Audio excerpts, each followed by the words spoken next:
My mom, Joan, about 5 or 6 years ago had a stroke and then had appendicitis, which she was in the hospital because it blew up on her and she just had issues. And that kind of started her trek down the road that we're on now. And we, as a family, decided to bring her to Sioux Falls to the Good Samaritan Hearthstone, which is, right across the street there from the village, to the assisted living, because at the time she could still function as herself, and we still needed some assistance with her taking meds, things like that, because she was getting forgetful taking meds, or then when she would double them up and things like that. She was still happy-go-lucky, healthy mom, but and then we got her out here. She was about 3 years ago. She was in Hearthstone for about 18 months, but then we had to transition her over to the village in the memory care unit, which is always difficult, but fortunately, it's been honestly a really good transition for her.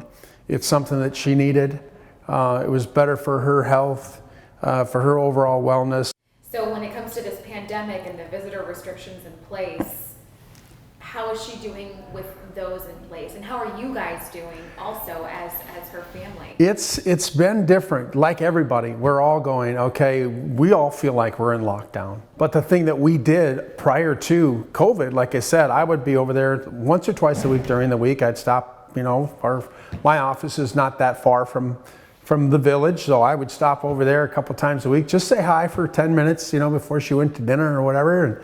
And then we'd pick her up, go to church, hang out on Sundays. And fortunately, about a year ago, we got Mom an iPad, which, thank God for technology, or none of us would even know our family members unless they lived in the same house. But it's been a process to get Mom to learn how to use that, and she's finally figured it out.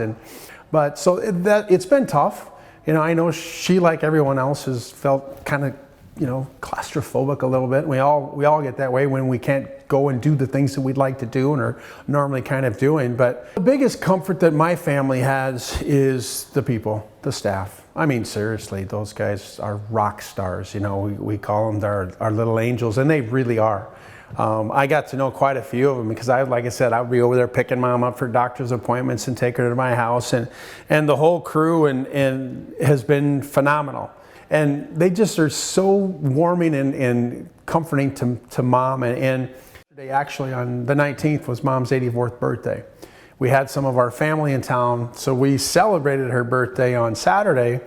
We're all outside, and we had happy birthday banners and balloons and all that kind of stuff. And we gave a cake and some sandwiches and food and stuff inside.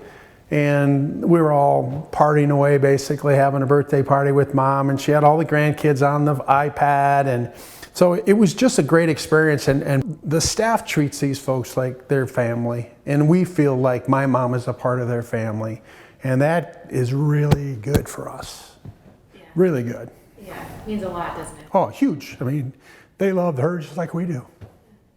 Last August, we took Mom on a family vacation to Alaska. That was one of her bucket list things that we had planned on 18 months prior. And I couldn't tell you how much work that was. Just the daily normal stuff.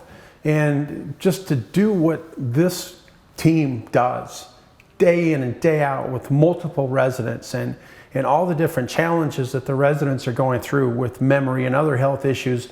And they just show such amazing levels of compassion and love to these people. It's just incredible what they do. And they're the true rock stars and the heroes and the angels in this whole thing. They're amazing people. Amazing people. She's doing great. And it's because of the care that she's getting there.